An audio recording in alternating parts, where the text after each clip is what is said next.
வணக்கம், நான் மொழி பேசுறேன். இது சயின்ஸ் ஃபேக்ட் இன் தமிழ்.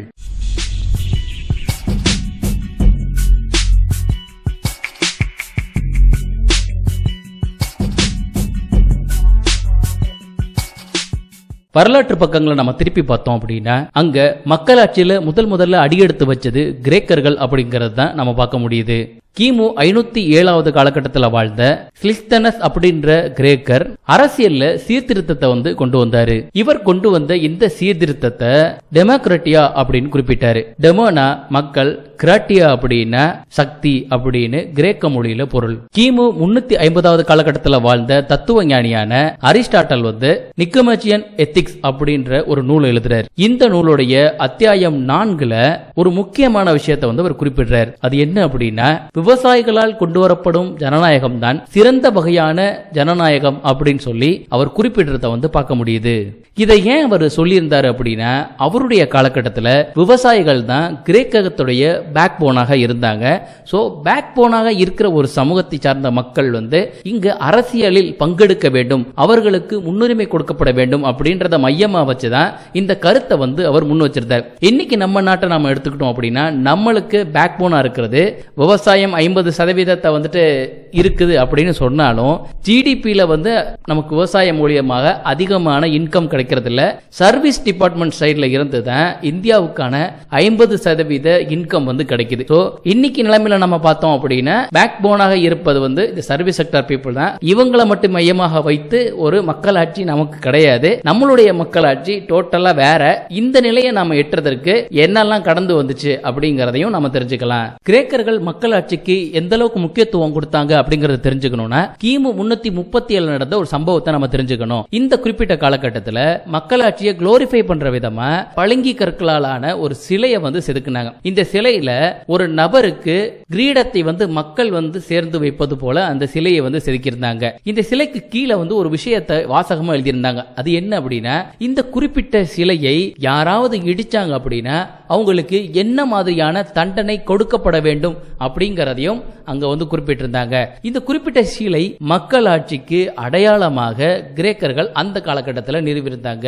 கிரேக்கர்கள் மக்களாட்சிக்கு பல முன்னெடுப்புகளை செய்தது போல தமிழகத்திலையும் நமக்கு மக்களாட்சியை நோக்கி நாம நகர்ந்து போறதற்கான பல முன்னெடுப்புகள் செய்தோம் அப்படிங்கிறதுக்கு கல்வெட்டுகள் இருக்கு. கிபி 8ஆம் நூற்றாண்டு காலகட்டத்தை சேர்ந்த ஒரு கல்வெட்டு மானூர்ல இருக்கிற ஒரு சிவன் கோவில்ல கிடைச்சிச்சு. இந்த கல்வெட்டுல குடவோலை அப்படின்ற மெத்தடை பத்தி குறிப்பிட்டிருந்தாங்க. குடவோலை அப்படின்ற முறை என்ன அப்படின்னு பாத்தீங்கன்னா, வெவ்வேறு நபர்கள் யார் எலெக்ஷன்ல நிக்க போறாங்களோ அவங்களுடைய பேர்களை எழுதி அதை இந்த பானையில போட்டு மூடிடுவாங்க. அதுக்கப்புறமா ஒரு குழந்தை கிட்ட இதுல இருந்து ஒரு பேரை எடுப்பா அப்படின்னு சொல்லுவாங்க. ஒரு குழந்தை அந்த பானையில இருந்து ஒரு பேரை எடுத்து கொடுக்கும். யாருடைய பேர் அது எடுத்துச்சோ அவங்க தான் அந்த ஊருக்கு தலைவராகவோ அல்லது எந்த காரணத்துக்காக அந்த எலெக்ஷன் நடத்தினாங்களோ அதன் தலைவராக அவர் இருப்பார். இது இன்னைக்கு இருக்கிற இந்த மக்களாட்சி மாதிரியான எக்ஸாக்ட் ஃபார்ம் கிடையாது, பட் லைட்டா அந்த மாதிரியான ஒரு ஃபார்ம். சரி, இதுதான் நமக்கு தமிழகத்தில் கிடைத்த முதல் கல்வெட்டு. பெரும்பாலும் நம்மளுக்கு இன்னொரு கல்வெட்டு தெரியும். அது உத்திரமேரூர்ல கிடைச்ச ஒரு கல்வெட்டு. இந்த உத்திரமேரூர் கல்வெட்டு கிபி 10ஆம் நூற்றாண்டு காலகட்டத்தை சார்ந்தது. சோ அதற்கு முன்பாகவே பாண்டியர்களுடைய அந்த பகுதியில இந்த குடவோலை மெத்தட் ஃபாலோ செய்யப்பட்டிருக்கு அப்படிங்கறத நம்மளால பார்க்க முடியுது. இந்த கல்வெட்டுகள்ல நம்ம ஒரு விஷயத்தை பார்க்கலாம். அது என்னன்னா, இதுல ஒரு கேண்டிடேட்டா ஒருத்தர் நிக்கிறாருன்னா அவருக்கு என்னென்ன தகுதிகள் இருக்கணும் அப்படின்னு பல லிஸ்ட் இருக்கு. ஸோ இப்படி ரூல்ஸ் எல்லாம் செட் பண்ணி தான் இந்த மாதிரியான குடவோலை முறை மெத்தடில் என்ன செஞ்சாங்கன்னா ஆட்களை தேர்வு செஞ்சாங்க. இது பார்க்கறதுக்கு மக்களாட்சி அப்படின்னு நம்ம சொல்ல முடியுமானா சொல்ல முடியாது. ஏன் அப்படின்னா, இதில் அங்கே இருக்கிற எல்லா நபர்களும் இவரை விரும்பி தலைவராக தேர்ந்தெடுக்கிறது கிடையாது. அதில் இருக்கிற தலைவர்களாக தேர்ந்தெடுக்கிறதுக்கு பேர் கொடுத்தாங்க பார்த்தீங்களா, லக்கு யாருக்கு இருக்கோ அவங்க தான் தலைவராக வர முடியும். ஆனா நம்மளுடைய இன்னைக்கு இருக்கிற மக்களாட்சி அப்படி கிடையாது. ஒரு நபரை தேர்ந்தெடுக்கணும் அப்படின்னா மக்கள் தான் அவருக்கு ஓட்டு போட்டு தேர்ந்தெடுக்கிறாங்க. யார் அதிகப்படியான ஓட்டு வாங்கியிருக்காங்களோ அவங்க தான் தலைவராக வர முடியும். 1800 காலகட்டத்திலேயே பிரிட்டிஷ் ஆட்சி செய்த அந்த ஆட்சிக்குட்பட்ட பகுதிகளில் பெண்கள் வந்துட்டு வாக்களிப்பதற்காக போராட்டங்கள் நடத்தியிருக்காங்க. வாக்களிப்பதற்கு மட்டும் இல்ல, எலெக்ஷன்ல நிக்கிறதுக்கு நாங்க கேண்டிடேட்டாவும் நிப்போம் அப்படின்னு சொல்லி பல போராட்டங்களை முன்னெடுத்தாங்க.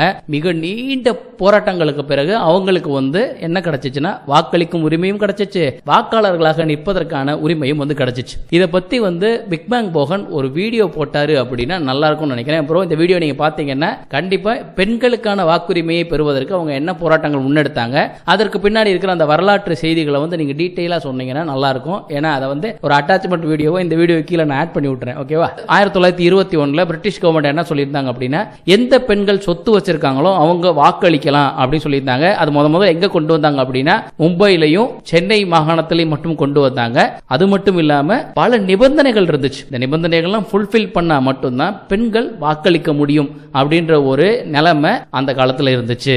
1935 வருஷம் இந்தியாவில் வந்துட்டு 60 லட்சம் பெண்களுக்கு மேல வாக்கு போட்டிருந்தாங்க. வாவ் அப்படின்னு நீங்க நினைப்பீங்க, ஆனா வாவெல்லாம் கிடையாது. அன்னைக்கு இருந்த பெண்கள்ல 5% பேர் தான் இந்த 60 லட்சம் பேரு. இவங்களுடைய குறைவான ஓட்டு வந்து முதல்ல அந்த காலகட்டத்தில் அப்பதான் பதிவாகுது. அடுத்ததா சுதந்திரம் கிடைத்த பிறகு நம்ம எல்லாருக்குமே ஓட்டு போடுற உரிமை வந்து கிடைச்சிச்சு. ஓட்டு போடுற உரிமை மட்டும் கிடையாது, நீங்க வாக்காளராக நிற்பதற்கான உரிமையும் சுதந்திர இந்தியாவில் நமக்கு கிடைச்சிச்சு. முதல்ல 21 வயதிற்கு இருக்கிற பெண்கள் தான் ஓட்டு போட முடியும் அப்படின்னு சொல்லி நமக்கு சட்டம் இருந்துச்சு. ராஜீவ் காந்தி அவருடைய பீரியட்ல என்ன பண்ணாங்கன்னா சட்ட திருத்தத்தை கொண்டு வந்து 18 வயசுல இருக்கிறவனுக்கே அறிவு வந்துரும் அப்படின்னு அவங்க அன்னைக்கு கன்சிடர் பண்ணி 18 வயது பூர்த்தியானவர்களே ஓட்டு போடலாம் அப்படின்னு கொண்டு வந்தாங்க. அதுதான் இன்னைக்கும் நம்ம நடைமுறையில ஃபாலோ பண்ணிட்டு இருக்கோம்.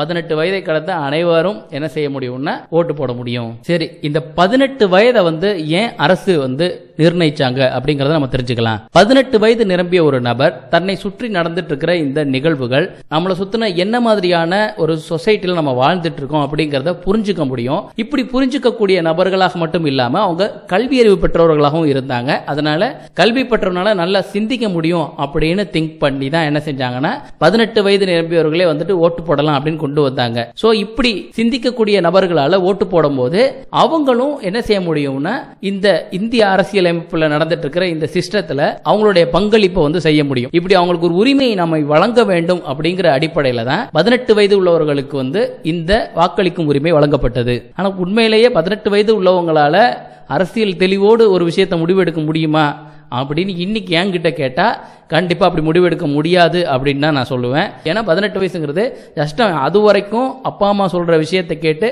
வீட்டுக்குள்ளே இருந்தவன் திடீர்னு 18 வயசு ஆனோடனே அதை திங்க் பண்ணி ஒரு விஷயத்தை புரிஞ்சுக்க முடியுமா அப்படின்னு தெரியல. ஆனா புரிஞ்சுக்கிறோம் அப்படின்னு நினைச்சுதான் கவர்மெண்ட் என்ன பண்ணாங்கன்னா 18 வயது உள்ளவர்கள் ஓட்டு போடலாம் அப்படின்னு கொண்டு வந்தாங்க. இப்ப இந்த ரீசெண்ட் எலெக்ஷன்ல நம்ம நிறைய விஷயங்களை பார்க்க முடிஞ்சிச்சு. நிறைய இளைஞர்கள் வந்துட்டு பாலிடிக்ஸ்குள்ள வந்து அவங்க இன்வால்வ்மெண்ட் அதிகமா இருந்துச்சு. அப்படி உள்ள வந்த இளைஞர்கள் அரசியல் தெளிவோடு வந்தார்களா அப்படின்னு பார்த்தோன்னா அது ஒரு கேள்விக்குறியோட தான் தொங்கிக்கிட்டு இருக்கு. ஏன் வந்தாங்கன்னு எல்லாருக்கும் தெரியும். ஸோ இந்த இளைஞர்கள் ஒரு பக்கம் இருக்கட்டும், குழந்தைகளை தூண்டி விடுவது போல ஒரு சம்பவம் நடந்ததை நம்ம பார்க்க முடிஞ்சது. ஒரு புதிய அரசியல் கட்சி ஆரம்பித்த நபர் என்ன பண்ணார் அப்படின்னா அவருடைய கடைசி பிரச்சார மீட்டிங்ல ஒரு விஷயத்த சொன்னார். குழந்தைகள்கிட்ட வந்து என்ன சொன்னார் அப்படின்னா, குழந்தைகளை வந்து நீங்கள் உங்கள் வீட்டில் இருக்கிற பெரியவங்க கிட்ட சொல்லி அவங்கள என்னுடைய கட்சிக்கு ஓட்டு போட சொல்லுங்க அப்படின்னு வந்து அவர் ஒரு விஷயத்தை வந்து சொன்னார். இதை பிடிச்சிக்கிட்டு நிறைய குழந்தைங்க என்ன பண்ணாங்கன்னா நிறைய பெற்றோர்களையும் வயசானவங்கள்ட்டையும் நீ இன்னாருக்கு தான் ஓட்டு போடணும் அப்படின்னு சொன்னாங்க. என்னோட பையன் கூட வந்து என்ன பண்ணான்னா என்கிட்ட வந்து அப்பா நீ இவருக்கு தான் ஓட்டு போடணும் அப்படின்னு சொன்னேன். அப்போ நான் கிட்ட ஓட்டு போடுறதுன்னா உனக்கு என்னன்னு தெரியுமாடா அப்படின்னு அவங்ககிட்ட கேட்டேன். அவன் எனக்கு தெரியாது அப்படின்னு சொன்னேன். எலெக்ஷனா என்னன்னு தெரியுமாடா அப்படின்னு கேட்டேன். தெரியாதுன்னா அதில் நிற்கிற இந்த கேண்டிடேட்டை பற்றி உனக்கு ஏதாவது தெரியுமாடான்னு கேட்டேன். எதுவுமே தெரியாது சொன்னான். ஏன்னா அவன் வந்து 5 வயசு தான் அவனுக்கு ஆகுது. அரசியல் பற்றின எந்த புரிதலும் அவனுக்கு கிடையாது. அவன்கிட்ட நான் கேட்டேன், ஏண்டா தம்பி எதுக்குடா நீ அவருக்கு ஓட்டு போட சொல்கிற அப்படின்னு கேட்டேன். அதுக்கு அவன் ஒரு சூப்பரான விளக்கம் கொடுத்தான். என்ன தெரியுமா, அவர் நல்லா பாடுவார், நல்லா டான்ஸ் ஆடுவார்ப்பா, அதனால நீ அவருக்கு ஓட்டு போடு அப்படின்னு சொன்னான். அதுக்கப்புறமா நான் என்ன பண்ணேன்னா அவனுக்கு கொஞ்சம் விளக்கம் கொடுத்தேன். ஈவன் தான் அவனுடைய ஏஜுக்கு அது புரியாது அப்படின்னா கூட அவனுக்கிட்ட நான் சொன்னேன், தம்பி இந்த மாதிரி நம்ம வந்து இப்படி வந்து டான்ஸு பாட்டு பாடுறத வச்செல்லாம் ஓட்டு போடக்கூடாதுப்பா. ஓட்டு போடுறது அப்படிங்கிறது வந்து என்ன அப்படின்னா நமக்கு வந்து ஒரு தலைவரை நம்ம தேர்ந்தெடுக்கிறோம். அந்த தலைவர் நம்முடைய நாட்டை அடுத்த 5 வருடங்களுக்கு ஆட்சி செய்யும் போது நமக்கு தேவையான நலத்திட்டங்களை செய்யணும், நமக்கு தேவையான பாதுகாப்பு வந்து அவங்க கொடுக்கணும். இது மாதிரி நிறைய விஷயங்கள் இருக்குப்பா. இப்போ அப்பா உனக்கு வந்து தேவையானதெல்லாம் வாங்கி கொடுக்குறேன்ல, அப்பா உனக்கு தேவையான சாக்லேட் வாங்கி கொடுக்குறேன், உனக்கு தேவையான நேரத்தில் ட்ரெஸ் வாங்கி கொடுக்குறேன், உனக்கு ஸ்கூல் ஃபீஸ் கட்டுறேன், இவ்வளவும் பண்ணுறேன்ல. இது மாதிரி நம்ம சமூகத்தில் நம்ம சமுதாயத்தில் இருக்கிற பல மக்களுக்கு வந்து அவங்க என்ன செய்யணும்னா அவங்களுக்கு தேவையானதை மீட் பண்ணணும், அவங்களுடைய டிமாண்டை மீட் பண்ணணும்ப்பா. அப்படி யார் மீட் பண்ணுறேன்னு சொல்கிறாங்களோ அவங்கள பெஸ்ட்டாக இருக்கிற ஒருத்தரை வந்து நாம் தேர்ந்தெடுக்கணும். இதுதான்ப்பா வந்து எலெக்ஷனில் நாம் தேர்ந்தெடுக்கிறது அப்படின்னு சொன்னேன். அவனுடைய வயசுக்கு நான் சொன்ன விஷயத்தை அவனால் புரிஞ்சுக்க முடிஞ்சிருக்காது. ஆனால் இந்த வீடியோ பார்க்குற உங்களால் புரிஞ்சுக்க முடியும் அப்படின்னு நான் நம்புகிறேன். நம்முடைய எலெக்ஷன் கமிஷன் வந்து இந்த தேர்தலை நடத்துவதற்கு பல விதிமுறைகள் வச்சுருக்காங்க. அதில் குழந்தைகளை வந்து இந்த கேம்பெயின் அப்போ பயன்படுத்தக்கூடாது அப்படிங்கிறத வந்து ஸ்ட்ரிக்டாக ஃபாலோ பண்ணுறாங்க. எதை அடிப்படையாக வச்சு அவங்க மென்ஷன் பண்ணுறாங்க அப்படின்னா, குழந்தை தொழிலாளருக்கு எப்படி நாம் எதிர்ப்பு தெரிவிக்கிறோம் அதே அளவுக்கான அதே சட்டத்தை பயன்படுத்தி இந்த எலெக்ஷனில் வந்து நம்ம குழந்தைகளை பயன்படுத்தக்கூடாது அப்படிங்கிறத வந்து அவங்க தெளிவாக வரையறை செஞ்சுருக்காங்க. இப்போ சமீபத்தில் பிரச்சாரத்தில் ஒரு முக்கியமான இந்த விஷயத்தை சொல்லியிருந்தாரு. குழந்தைகள் வந்து பெற்றோர்கள்ட்ட வந்து சொல்லுங்க, அப்படி இன்ஃப்ளூயன்ஸ் பண்ணுங்க, எனக்கு ஓட்டு போட சொல்லுங்க அப்படின்னு சொல்லியிருந்தாரு. இதனால வந்து மன உளைச்சலுக்கான கோயம்புத்தூர் சேர்ந்த ஒரு நபர் என்ன பண்ணியிருந்தாருன்னா, அவர் போய் ஒரு கம்ப்ளைண்டா ஃபைல் பண்ணியிருந்தாரு. அந்த கம்ப்ளைண்ட் வந்து இப்போ சமீபத்தில் நியூஸ் சேனல்ல இந்த வீடியோ நான் போடும்போது பரபரப்பாக பேசிட்டு இருந்ததுனால அதையும் இதில் நான் சொல்றேன். இந்த மாதிரி குழந்தைகளை வந்து ஏன் இன்ஃப்ளூயன்ஸ் பண்ணக்கூடாது, இதற்கு ஒரு சட்டம் வந்து கண்டிப்பாக தேவை அப்படின்னு நான் கருதுறேன். ஏன் அப்படின்னா, நான் ஏற்கனவே திரும்ப அழுத்தி சொன்னேன், 18 வயசில் இருக்கிறவங்க தான் வந்து ஓட்டு போடணும் அப்படின்னு சொல்லியிருந்தேன். 18 வயசில் இருக்கிறவங்க ஓரளவுக்கு சிந்திக்கிற அளவுக்கு அவனுக்கு அறிவு இருக்கும். குழந்தைக்கு வந்து எதுவுமே தெரியாது. ஒரு சாக்லேட்டை வந்து நம்ம குழந்தைகிட்ட காமிச்சோம் அப்படின்னா, இந்த சாக்லேட்டுக்காக நீ போய் அந்த வேலையை செய்ய, சேரை எடுத்து போடு, டாய்ஸ் எல்லாம் எடுத்து பேக்குள்ள வை அப்படின்னு சொன்ன குழந்தை வந்து அந்த சாக்லேட்டுக்காக இது எல்லாத்தையுமே பண்ணும். அதே போல தான் ஒரு நபரை வந்து அவருக்கு பிடிக்கும் அப்படிங்கிறதுக்காக அந்த நபர் சொன்னார் அப்படிங்கிறத குழந்தை வந்து என்ன செய்யும்னா, அந்த சாக்லேட்டை எப்படி ஃபாலோ பண்ணுச்சோ அதே போல தான் அந்த நபரை வந்து அதை ஃபாலோ பண்ணிகிட்டு இருக்கோம். ஸோ இப்படி விவரம் தெரியாத ஒரு குழந்தைய வந்து நாம் எக்ஸ்ப்ளாய்ட் பண்ணுறது அப்படிங்கிறது எதை ஞாபகப்படுத்துது அப்படின்னா, ப்ளூ வேல் அப்படின்ற ஒரு கேமை வந்து ஞாபகப்படுத்துது. இந்த கேமை நீங்கள் யாருமே மறந்திருக்க முடியாது அப்படின்னு நினைக்கிறேன். இந்த ப்ளூ வேல் கேம் வந்து குழந்தைங்கக்கிட்ட விளையாடும் போது ஒரு டாஸ்க்கை வந்து ஃபிக்ஸ் பண்ணாங்க. அந்த டாஸ்கில் வந்து அந்த குழந்தை அவங்க சொல்கிற எல்லாத்தையும் செஞ்சுக்கிட்டே வரணும். ஒரு கட்டத்துலலாம் என்ன பண்ண ஆரம்பிச்சிட்டானுங்கன்னா, குழந்தைய ஹையான இருக்கிற பில்டிங்கில் ஏறி அங்கே குதிச்சிரு அப்படின்னு சொன்னானு. சில குழந்தைங்களோட கையில் அந்த வேலை படம் வரைஞ்சி வை, வேல்னா வேல் இல்லை, அந்த மீனை வந்து கையில் படமாக வரைந்து வை அப்படின்னு சொன்னாங்க. அது பிளேடை வச்சு அந்த குழந்தைங்க வரைஞ்சிச்சு. ஸோ இது மாதிரியான ஒரு மிகப்பெரிய உளவியல் தாக்குதல் வந்து நடந்துச்சு. அதற்கு எதிராக பல எதிர்வினைகள் ரஷ்யா மாதிரியான நாடுகளில் நடந்துச்சு. நல்ல வேளை நம்ம நாட்டில் அது ஒரு மிகப்பெரிய பாதிப்பு ஏற்படுத்தலைனாலும் நம்ம நாட்டிலையும் அந்த மாதிரியான ஒரு பாதிப்பு ஏற்பட்டுச்சு. இது மாதிரி குழந்தைகளை இன்ஃப்ளூயன்ஸ் பண்ணுறது இந்த ப்ளூ வேலுக்கு ஈக்குவலானது தான். குழந்தைங்க வந்து பெரியவங்கள்ட்ட நீங்கள் இன்னாருக்கு ஓட்டு போடுங்கப்பா அப்படின்னு சொல்கிறது, அவங்ககிட்ட சத்தியம் வாங்குறது, இந்த மாதிரியான விஷயங்கள் என்ன ஆகும் அப்படின்னா, ஒரு தனி மனிதனுடைய சுதந்திரத்தை வந்து குலைப்பதற்கு ஈக்குவலானது இல்லை, குலைக்க தான் செய்யுது அது. அதனால இப்படி பண்ணும்போது அவங்களும் என்ன செய்வாங்கன்னா, உளவியல் ரீதியாக அப்படி அன்ஸ்டபிளைஸ் ஆயிடுவாங்க. அவங்களுடைய பேரப்பிள்ளையோ அல்லது பிள்ளையோ வந்து அது வரையும் பெருசாக எதுவும் கேட்டிருக்க மாட்டாங்க. அவன் திடீர்னு வந்து சத்தியமாக நீ என் மேலே சத்தியம் பண்ணிட்டு போய் இன்னாருக்கு ஓட்டு போடு அப்படின்னு சொல்லும் போது அவங்களுடைய உரிமையவே என்ன செய்யறது, அந்த இடத்துல அது பாதிக்குது. ஓட்டு போடுறது அப்படிங்கிறது ஒவ்வொருத்தவனும் தனிப்பட்ட விருப்பம் தான். அவனை யாரும் வந்து இன்ஃப்ளூயன்ஸ் பண்ணக்கூடாது. அப்படி இன்ஃப்ளூயன்ஸ் பண்ணி அவனை வந்து ஃபோர்ஸ் பண்ணி ஒரு குறிப்பிட்ட விஷயத்தை செய்ய வச்சா அது எப்படி அவனுக்கு கொடுக்கப்பட்ட உரிமையாக இருக்கும்? அவனோட உரிமையும் அவன்கிட்ட பிடுங்கிறதுக்கு ஈக்குவல் தானே அது. வருங்காலத்தில் எந்த ஒரு அரசியல் தலைவர்களும் இது போன்ற ஒரு செயலை மறுபடியும் செய்ய மாட்டாங்க அப்படின்னு நினைக்கிறேன். எலெக்ஷன் கமிஷனும் வந்து தயவு செய்து குழந்தைகளை வந்து இன்ஃப்ளூயன்ஸ் பண்ணுற மாதிரியான எந்த விஷயத்தையும் உளவியல் ரீதியாக செய்யக்கூடாது அப்படிங்கிறதுக்கு ஒரு சிறப்பு சட்டத்தை வந்து ஏற்றினால் அல்லது ஒரு சிறப்பு விதியை வந்து தேர்தல் கமிஷன் கொண்டு வந்துச்சுன்னா அது நல்லா இருக்கும். இது வந்து எந்த ஒரு அரசியல் கட்சிக்கோ இல்லை ஒரு நபருக்கோ எதிராக நான் பதிவு பண்ணல.